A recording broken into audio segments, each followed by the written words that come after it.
This is a series where people who have experienced injuries or surgeries that affect their day to day lives share their experiences. We'll dive into their stories, talk about what they've endured, how they've responded, and see where they are now. My name is Saeed Hashimi, Doctor of Physical Therapy and founder of StrengthWorks. I'm here today with Bob Cervoni. He's a retired financial executive and is experiencing peripheral neuropathy, which is affecting his lower legs and was diagnosed around 2020. So let's hear his story. If you want to introduce yourself, tell me a little bit about what's going on, Bob. Well, Saeed, it's been quite the journey. Um, it all started, as you say, back in 2020. And the very first symptoms I had, I was experiencing some pain around my shins when I was driving upstate to the country. I made that trip pretty often and found that from raising and lowering my toe to apply the gas pedal, I was having pain in the shin. So much so that at times I actually used my left leg to try and accelerate. So it got a little dangerous. I ended up going to see an orthopedic doctor who felt that the problem was maybe a slip disc in my spine, some type of spinal stenosis.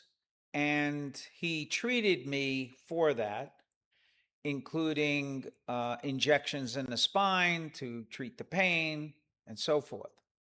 Finally, when I told him I really couldn't deal with the pain anymore, he and I was starting to get some numbness in my toes, he scheduled me for surgery. But before the surgery, he said, I do want to do two final tests. One is circulation in your feet. The other one is an EMG where they study the health of the nerves in your feet. He sent me to a neurologist for that.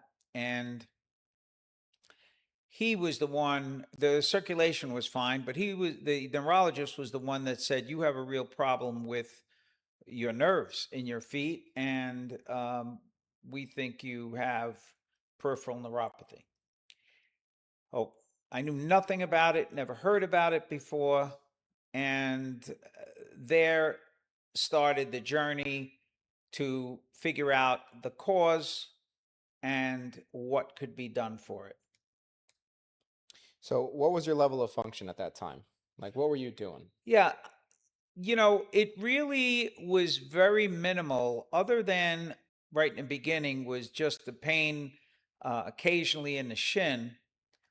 But along the way, the numbness increased, and the true neuropathy type pain, where you have tingling and burning sensation, especially when you go to bed at night, that increased, and it really affected the lifestyle that I had at that point. And by the way, all of the diagnosis was very slow because this was in COVID.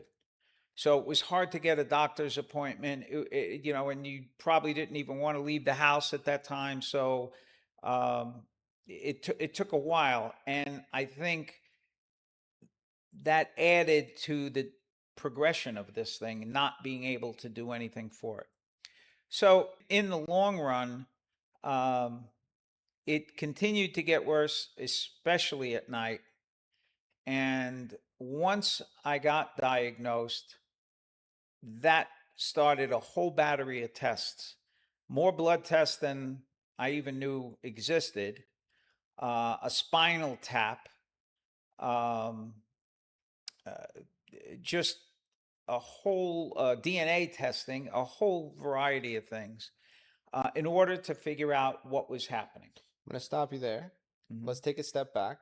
I Hmm. want to know, you talked about how it affected your lifestyle. I Hmm. want to know what your lifestyle was before you started having all of this pain, like what hobbies were your go-tos, what were you doing that, you have to think twice about nowadays. Right. So, Saeed, I was an avid walker, hiker, spent a lot of time outdoors, fishing, hunting, um, riding ATVs, that type of thing. And as the disease progressed, it started to affect balance. And that's when things took a significant turn. But I was fairly active. Younger, I played racquetball 2 times a week until maybe my 50s. Currently 73 years old, so that was quite a while ago. Yeah. So, I mean, with peripheral neuropathy, especially if it's affecting your lower legs, you're going to have some loss of strength. Every now and then, people get diagnosed with a bunch of different things. Drop foot is the big name that everybody hears. And with drop foot, you're going to experience some falls. So, around that time, was that a big issue? I fell a few times early on because you were not aware of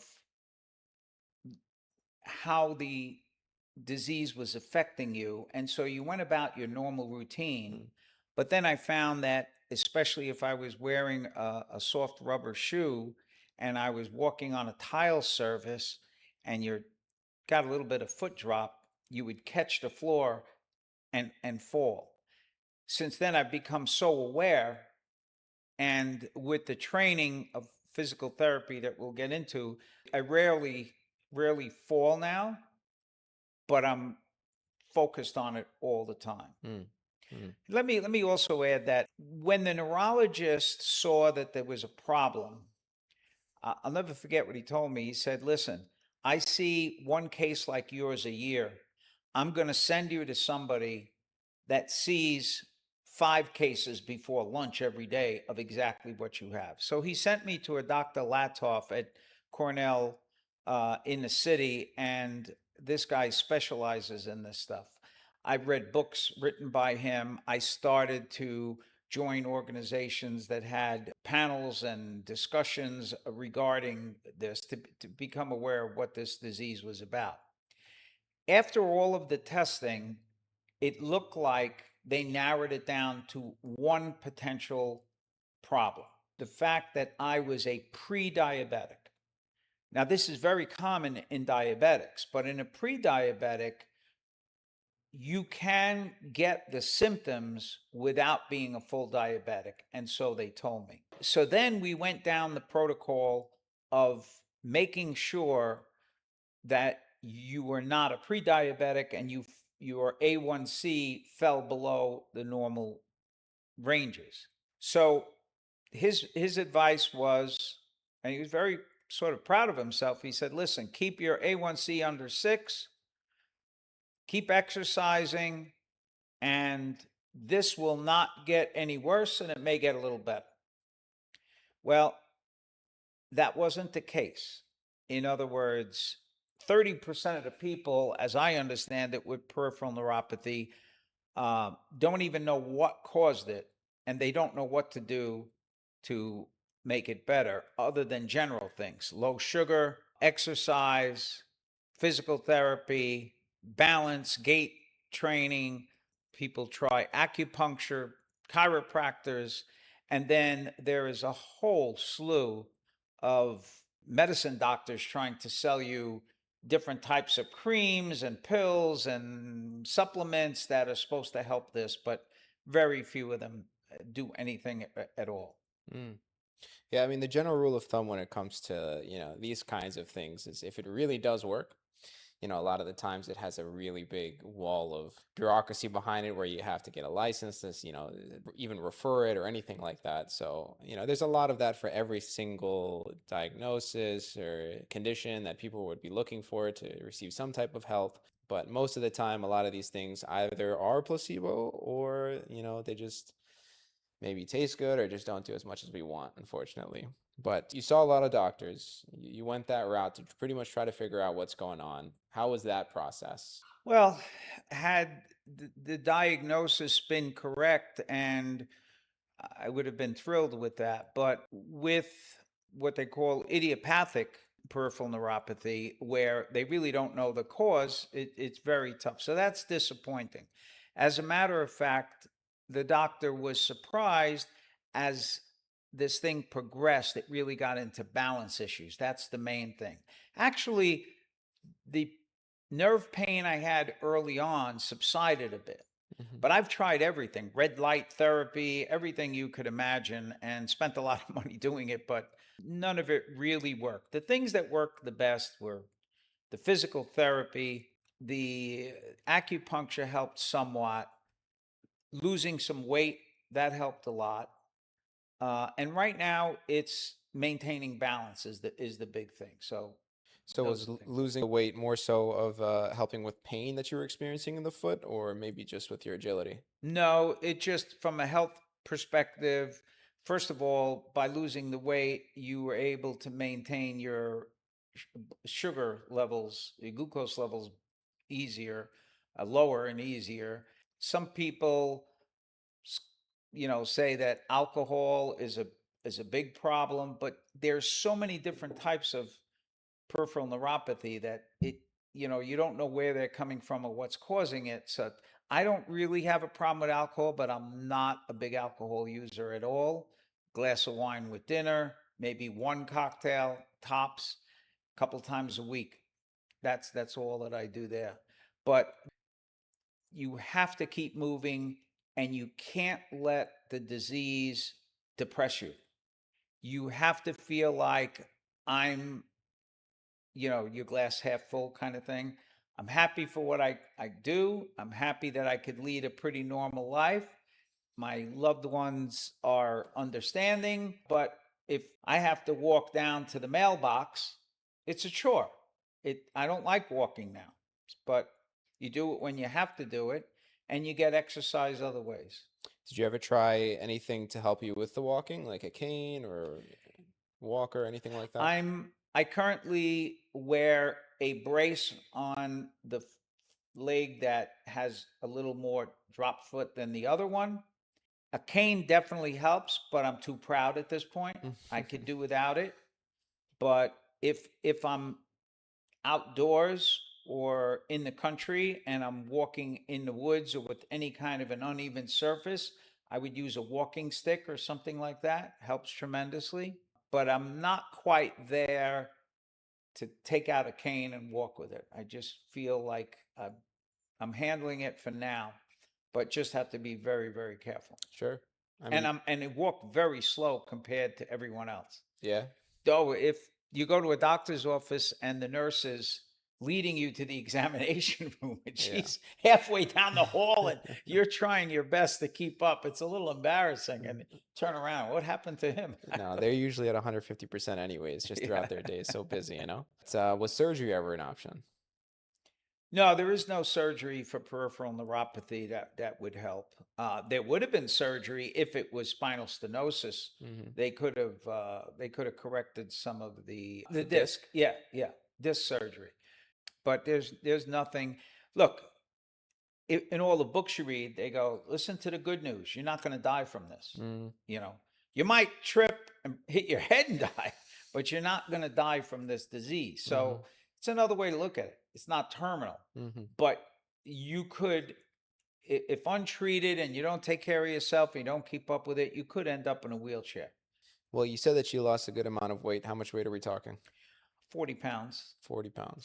40 pounds from my highest to where I average right now. Mm-hmm. And it's made a difference in blood pressure and just about everything. So Did that make a change on blood work, A1C levels, yeah, anything like that? everything improved a bit, and also I was able to reduce medication along the way, like cholesterol medication, Mm, diabetes medication mm, to make sure that I'm below. I wear a diabetes monitor now, mm, just to keep close tabs on it. But at this point, my A1C is normal. So mm-hmm, I'm able to maintain normal and I still got some progression. So mm-hmm. there's something else going on. We're not quite sure. Yeah, like I said in the introduction here, a journey. You know what I mean? That's how a lot of these conditions can be. And when you label something as idiopathic and try to find the source from that point, it's kind of difficult. But to see it progressing, even though you're taking all these actions, can definitely be a bit demeaning, a little bit discerning. But But how have things been improving over time with some of the actions that you've been taking? Maybe we'll talk more about the positive side of things. Well, the positive side is that I now believe after the downturn in balance and stability, it that has kind of stabilized at this point. The exercises that we're doing together have certainly helped that tremendously. It gives me more confidence.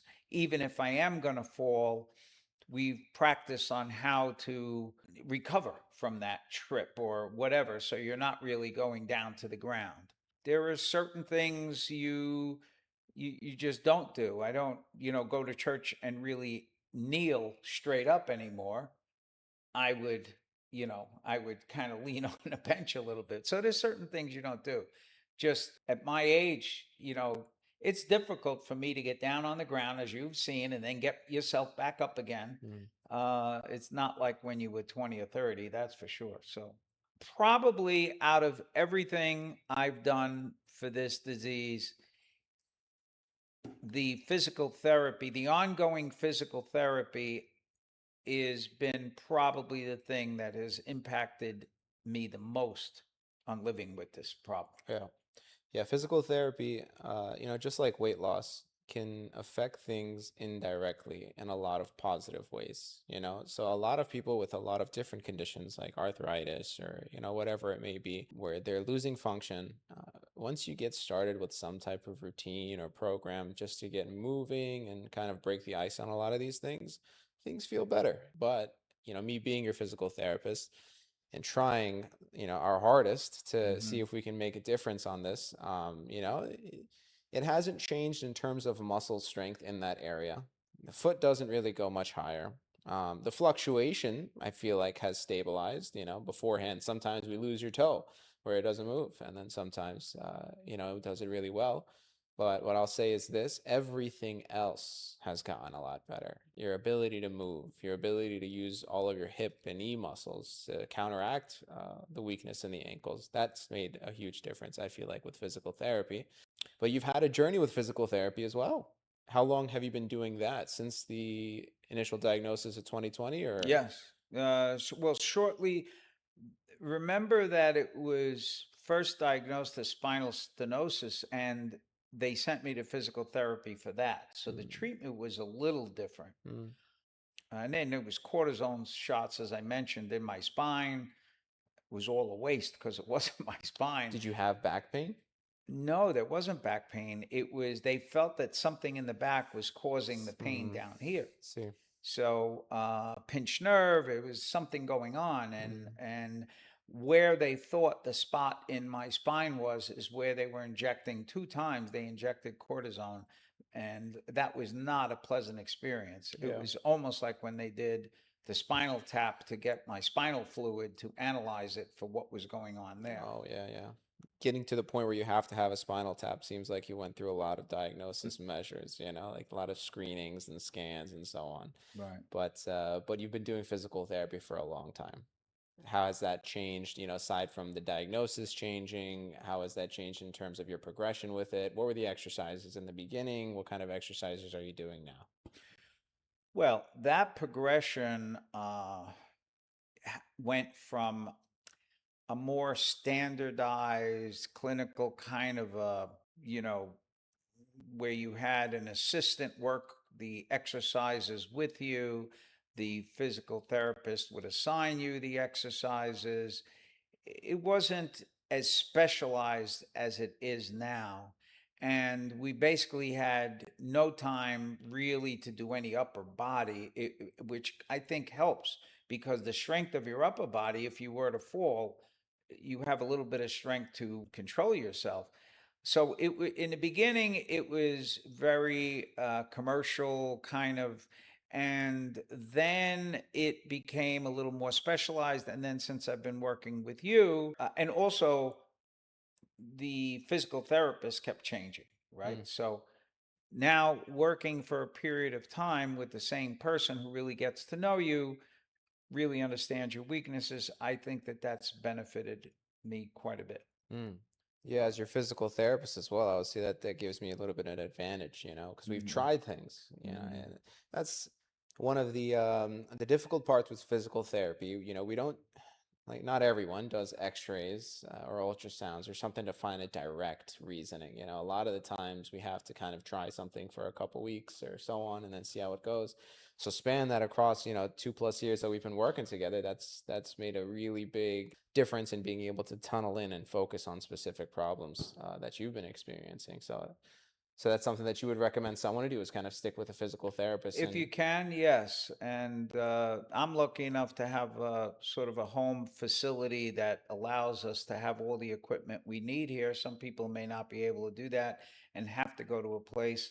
But if you can go to a place where you can stick with the same person and try to see them twice a week, that's also something that I think has helped. Because in the beginning, the physical therapy was once a week. I get massage once a week. I hmm do acupuncture once a week. hmm When we increase the physical therapy or just in general training to 2 times a week, I feel that that has really helped quite a bit. And I've hmm seen a change in that. Yeah, the physical changes take time. It's Mhm. not like a surgery where you do it and you're done and then you go through the process. It's more of a, you start a routine, start a program, and things start to feel a little better. And the thing that's even worse about that is that as you start to get better, the amount of time that it takes to see bigger changes also extends. But yeah, it's been a bit of a process. It's been a big journey. Thankfully, I don't believe you fall too much anymore. Only Mm-mm. specific circumstances where you're challenging yourself a little bit more. One, Remember, anybody, a totally healthy person, could slip and fall right, because of the environment. But right, that those the times that that has happened is a true slip and fall, and I just happen to be there. But the degree to which I take precaution is a lot more, sure, watching somebody go up a ladder. I avoid ladders totally, sure. but watching somebody go up a ladder and then come down, and I say, I wouldn't be able I would be so careful coming off that ladder. So you definitely have to change your lifestyle and your Yeah. modify the way you do things. That does bring up a thought here. Around your age group, the medical field is really concerned with falls, to the point where, they're almost fear-mongering people to avoid almost everything Mm, to avoid a fall. When in reality, for the average adult, this is including 30, 40, 50 years old, statistics go to show that if you're all in a room, three people, one of them is going to fall in the year. mm, mhm, 30% of adults mhm, fall at mhm, least one mhm, time in a year. So mhm, it's not really something you can avoid, which mhm, goes into another big benefit of the exercises. Aside from the balance, aside from maybe improving some of the strength of the condition that you do have, you're more resilient. So if you do experience a fall, you can bounce back much faster. And if you mhm, do experience an injury with some type of fall or mhm, accident, you can bounce back much mhm, faster. mhm. So that's a huge thing as well. Well, I will say at my age, my friends, Mm, I have noticed that many of them have falls. hmm They definitely fall. You've known them all your life, and all of a sudden, I fell off a ladder or fell off a step stool. The step hmm stool went out from under me, hmm and you go, here we go again.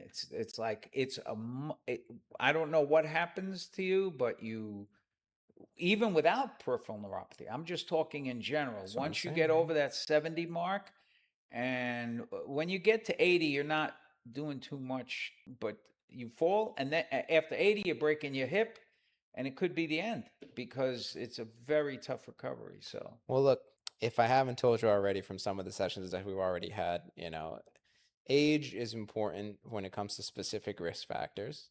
But at the end of the day, I would even put you in a category with your peripheral neuropathy and limitations above a majority of 70-year-olds because of the things that we do with the exercises. Like I don't think I've ever seen outside of the training that I do a 70-year-old come off the ground with their own 2 feet and then land back on their own 2 feet, mm-hmm, doing jumps and so on. So that's a mm-hmm, that's a pretty big deal. mm-hmm, So I do think how you live is how you're going to be expected to live. The lifestyle that you try to maintain is going to be a big proponent on how much you're able to do.